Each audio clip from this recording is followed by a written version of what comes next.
Contohnya ya, pada kasusnya kacang kedelai itu ya, sebetulnya agak-agak lucunya gimana sih? Agak-agak lucunya adalah seperti ini ya. Kacang kedelai kita itu mayoritas itu impor ya. Jadi bukannya kita produksi sendiri loh. Kita ada produksi sendiri, cuman jumlah produksinya itu nggak cukup ya. Kualitas kita tuh, nah, saya sempat dengar ada suatu isu yang mengatakan bahwa tentang kacang kedelai ya. Kacang kedelai itu dibilangnya bahwa kualitas impor lebih bagus dibandingkan kualitas lokal. Nah, tapi kalau dari fakta yang saya dengar di lapangan ya, dari para pembisnis, pelaku usaha itu semuanya pada bilang kayak gini, enggak kok, sebetulnya kacang kedelai Indonesia tuh kualitasnya bagus ya dibandingkan dengan yang impor. Ya mungkin impornya kan ada berapa grade ya, kita harus compare apple to apple gitu ya. Jangan compare semuanya, jangan kita compare dengan grade yang bagus dari impor itu yang nggak adil gitu ya. Tapi secara garis besar sebetulnya kacang kedelainya lokal kita itu bagus sebetulnya. Nah, cuman permasalahannya pengusaha tempe, pengusaha tahu segala macam gitu-gitu ya, dan juga pengusaha makanan lainnya. Kenapa sih mereka dan bahan olahan lainnya ya yang menggunakan kacang kedelai? Pertanyaannya adalah cuma satu nih. Kacang kedelai ini kan sebetulnya kan adalah bahan dasar pembuatan beberapa makanan ya, kayak tadi ya, tahu tempe segala macam. Itu kan sebetulnya adalah makanan sehari-hari, makanan pokok di Indonesia gitu ya. Nah, terus yang lucunya itu ya teman, yang lucunya dalam kondisi seperti sebentar kok. Sebentar. Oh ya udah dipin. Jadi saya tadi ini ya teman ya, saya lupa pin ini topik tentang market update ya hari ini. Sama saya mau informasi tentang SPM yang diundur ke tanggal 17 September ini. Saya mohon maaf sekali untuk teman-teman yang udah daftar karena harusnya kan besok ya, tapi karena ada satu dan lain hal dia harus diundur ke tanggal 17 September ya. Saya mohon maaf sekali lagi, tapi itu lantar saya bahas lah ya. Saya tadi bahasnya masih ke kacang kedelai ya. Nah, kacang kedelai ya teman ya. Jadi karena supply-nya nggak cukup ya, kita itu kualitasnya bagus tapi nggak cukup. Sedangkan kalau misalnya orang punya pabrik tahu ya, orang punya pabrik tahu atau pabrik tempe segala macam, mereka itu sehari itu pengolahannya itu bertonton loh, misalnya 2 ton, 3 ton, 4 ton segala macam. Pengolahan mereka seperti itu loh. Jadi mereka tuh butuh suatu supply yang banyak nih ya.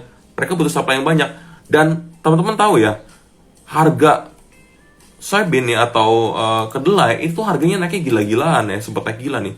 Sebentar saya buka chartnya dulu ya. Kita tarik 5 tahun terakhir ya. 2019 ya. 2019 harga kacang kedelai itu di angka 800 sampai dengan 1000 range ya. Sekali lagi saya katakan 2019 harga kacang kedelai itu di angka 800 sampai dengan 1000 US dollar ya di sini ya patokannya ya. Per BU ini patokannya apa saya nggak tahu nih ya. Nah, pokoknya harganya 800 sampai dengan 1000. Nah, tapi 2022 ya, per hari ini harga dari kacang kedelai itu ada di angka 1600 sampai dengan 1800. Jadi kebayang, kenaikan harganya itu nyaris 2 kali lipat teman-teman ya. Sekali lagi, kenaikan harga kacang kedelai itu nyaris 2 kali lipat dibandingkan dengan 1, 2, 3 tahun yang lalu ya. Teman-teman bayangkan, dibandingkan dengan 3 tahun yang lalu, harganya itu naiknya hampir 2 kali lipat ya. Nah, terus saya tanya dong ke pengusaha-pengusaha ini, kira-kira gimana sekarang kalau misalnya memang bahan bakunya naik setinggi itu, gimana harga jualnya naik? Harga jual nggak bisa naik-naik banget di pasaran temen ya. Makanya temen makan tempe masih ada yang 1000-an, masih ada yang 500 kayaknya udah nggak ada ya. Makan tempe masih ada yang 1000-an, makan tahu masih ada yang 1000-an. Kenapa bisa kayak gitu? Karena kita disubsidi sebetulnya. Jadi di kacang kedelai itu kita disubsidi.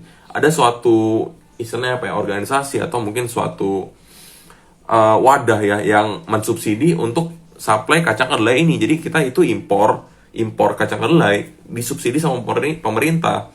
Maka dari itu harganya itu ketahan, dan pengusaha tahu itu masih punya margin yang cukup lah untuk memproduksi tahunya mereka. Jadi mereka nggak stop bisnisnya, mereka tuh nggak rugi gitu ya. Nah, ini yang terjadi di lapangan, faktanya begini temennya. Jadi kita banyak sekali punya komoditas yang, kita itu negara komoditas sebetulnya. Komoditas itu bukan komoditas yang berkaitan dengan metal dan juga batu bara, enggak. Kita tuh negara hampir semua komoditas itu ada di kita gitu. Termasuk kedelai ini yang sayangnya kita memang masih belum bisa memanfaatkan kondisi yang ada gitu, karena supply-nya kecil. Jadi memang harus dikejar sih di bagian supply ini. Ya mungkin ya 2 tahun lagi, 3 tahun lagi, atau 5 tahun lagi, atau mungkin 10 tahun lagi kita bisa istilahnya apa ya, berdikari ya teman ya untuk di bidang agriculture ini. Yaitu agak-agak politik segala macam. Susah sih itu ya. Kita yang penting berharap aja ya, sebagai warga negara kita berharap kedepannya bisa berdikari sendiri gitu. Jadi jangan sampai kita dikejar dan juga istilahnya apa ya, disubsidi terus gitu ya. Ujung-ujungnya kan ya terjadi kayak gini. Inflasinya di Indonesia nggak berasa karena apa? Karena subsidinya yang besar gitu ya. Untungnya kita ekspornya besar dan ekspor kita bagus. Jadi banyak subsidi silang gitu di situ. Nah, oke ya. Jadi seru dah pokoknya kalau ngomongin tentang kedelai itu seru teman ya. Seru banget karena kita tahu ternyata Indonesia itu sebenarnya bagus gitu kedelainya segala macam. Nah, terus ada kayu, ada tadi CPU udah segala macam, ada keju, susu segala macam. Nah, di sini ada kopi, coklat. Ya ini nggak terlalu signifikan lah menurut saya lah. Ada beras juga segala macam. Ya beras ini juga sama ya. Permasalahan ada supply-nya gitu-gitu. Saya nggak percaya kok produksi luar itu selalu bagus. Saya nggak percaya sih. Produksi dalam negeri sebetulnya bagus juga, cuman masalah di supply doang. Saya nggak ngerti ya. Kalau beras ini nggak tahu ya, saya pernah ngomong apa enggak ya temen ya. Beras ini masalahnya itu banyak ininya teman, banyak kebetulan saya juga pernah ngobrolin beras ya dengan pembisnis beras yang pembisnis yang bergerak di bidang istilahnya apa ya intinya yang jualan beras lah kasarnya gitu ya. Saya juga pernah ngobrol dan sebetulnya menariknya itu di beras itu ternyata beras itu kenapa sih jadinya mahal, kenapa sih jadinya jadinya kenapa sih kita kebanyakan impor beras di luar. Karena kalau kita impor beras di luar ternyata tangannya sedikit ya. Ini yang teman-teman harus tahu nih ya. Ini mungkin kalau yang teman yang istilahnya udah katam lah ya di dunia perdagangan segala macam, teman-teman pasti tahu lah tentang inilah. Nah, misalnya saya petani beras ya. Saya itu butuh modal segala macam. Nah, modal saya itu namanya petani ya. Petani biasanya itu kurang bankable biasanya. Saya nggak bilang semua petani bankable gitu ya. Saya juga nggak bilang semua petani itu tidak bankable. Jadi nggak bisa di generalisir kata-kata saya ini ya. Jadi karena mereka banyak yang tidak bankable, sedangkan mereka butuh modal untuk usaha, maka dari itu pemerintah meluncurkan program yang namanya KUR, kredit usaha rakyat. Tujuannya apa? Tujuannya untuk membantu pengusaha-pengusaha kecil sebetulnya gitu ya. Terutama yang mungkin kurang bankable jika dilihat dari segi jaminan atau kolateralnya gitu ya. Nah, karena basisnya itu banyak petani yang tidak memiliki jaminan yang memadai segala macam, ujung-ujungnya apa sih? Ujung-ujungnya petani itu mau nggak mau meminjam uang dari koperasi. Sedangkan suku bunga KUR itu 6% teman ya. Jadi kalau misalnya kita minjam ke semua bank yang difasilitasi KUR oleh negara segala macam, itu 6%. Dan kalau dia minjam ke koperasi yang menerima segala sesuatu yang tidak bankable ini itu di angka 12%, 16%, bahkan sampai ada yang ke angka 24% gitu per tahunnya. Ini yang gila temen ya. Ujung-ujungnya apa sih? Ujung-ujungnya petani ya udah capek-capek segala macam, mereka tuh ujung-ujungnya bayar bunga gitu ya. Bayar bunga doang. Bayar bunganya itu kemana sih ya? Ya ke pengepulnya, ke pengepul padinya, ke kooperasinya segala macam gitu ya, ke maklarnya segala macam. Jadi memang kasihannya tuh di bagian bawah sebetulnya. Yang kasihan tuh bagian bawah. Nah, habis berasnya di pool segala macam. Pertanyaan berikutnya adalah kenapa sih harga beras mahal? Nah, karena petani ini bingung menyalurkan. Petani ini habis dia dapat bunga mahal segala macam, mereka itu kurang sejahtera segala macam ya. Ini kebanyakan seperti itu ya.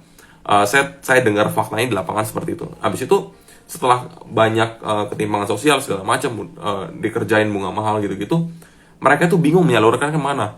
Nah, karena mereka bingung menyalurkan kemana, ujung-ujungnya mereka tuh menyalurkan itu ke pengepul teman-teman ya, ke pengepul berasnya gitu ya. Setelah ke pengepul beras ya, setelah mereka menyalurkan ke pengepul beras, sebentar saya balas ini dulu ya.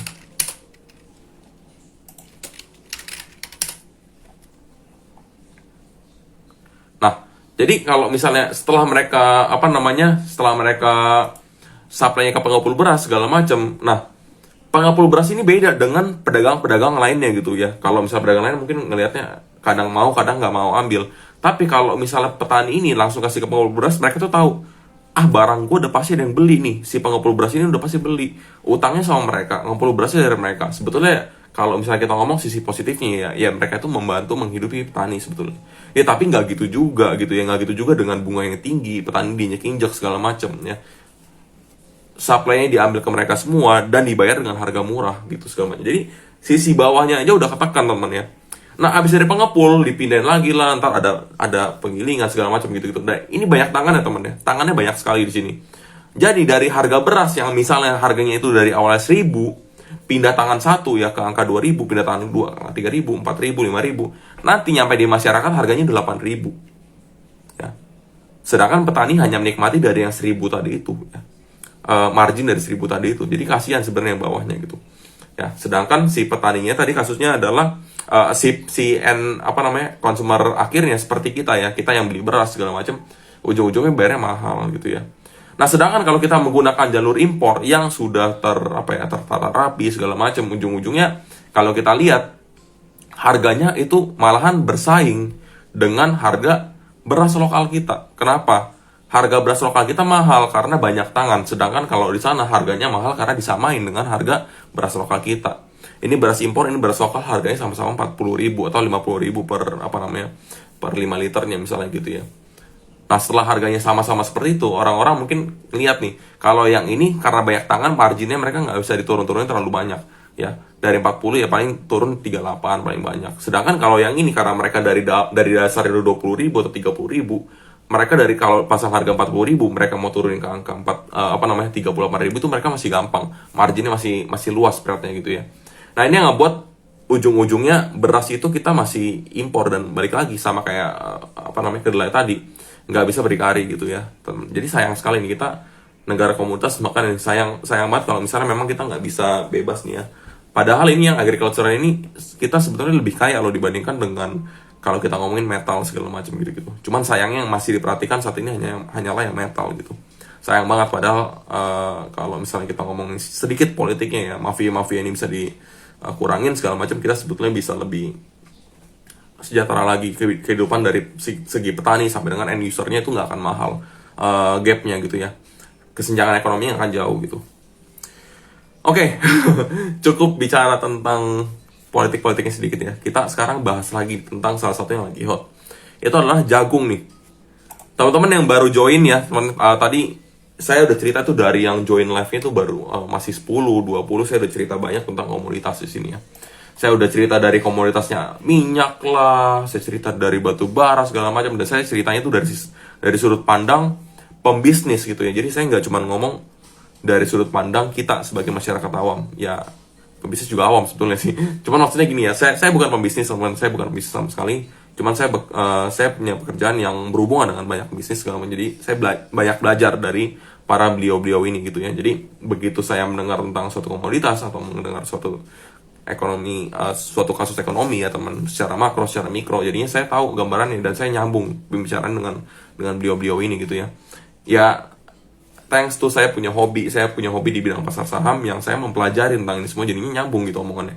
Dan karena nyambung omongannya, bisa menggali lebih dalam lagi ke dalam percakapan itu, jadinya seru gitu ya, belajar banyak gitu tentang ekonomi dan juga bisnis secara realnya seperti itu.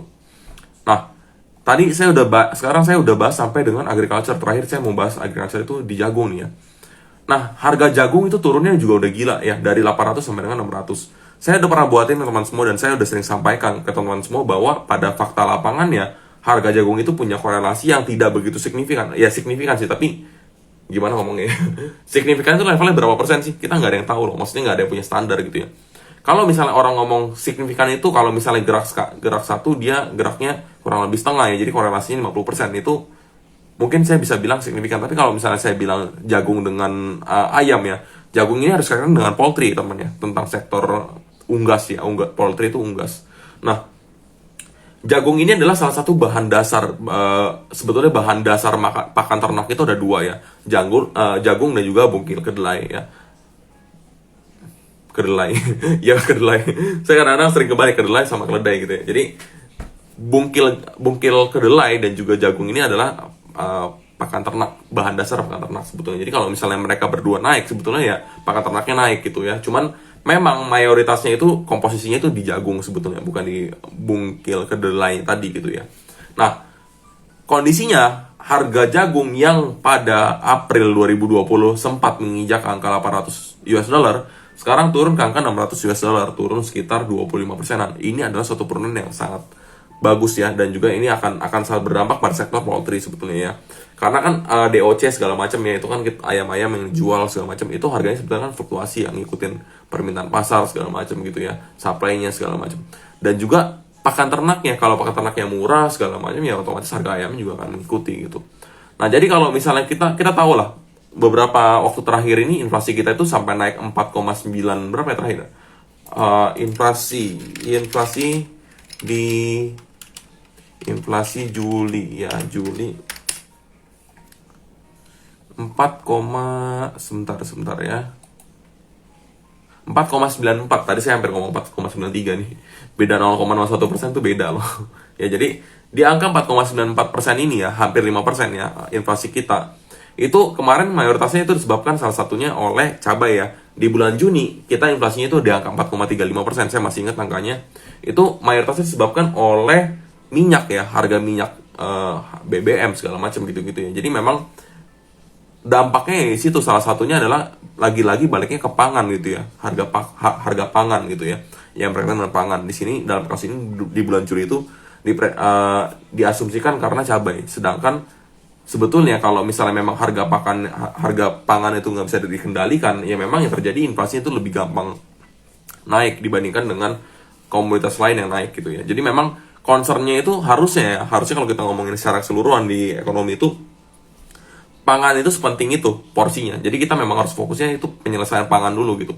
Nah, kalau kondisinya globalnya seperti ini, jagungnya turun segala macam, harga pangannya kita juga pasti akan terpangkas gitu ya. Jadi salah satunya kita bisa memperhatikan harga jagung ini untuk poultry, karena ayam itu adalah salah satu produk pangan dasar yang pasti kita itu makan, yang pasti kita santap segala macam. Jadi ini adalah suatu barang yang penting sebetulnya, barang penting yang terlihat tidak begitu penting sebetulnya. Jadi kalau misalnya kita lihat di sini jagung turun, kedelai turun, ini adalah suatu sentimen yang bagus untuk dalam negeri sebetulnya ya.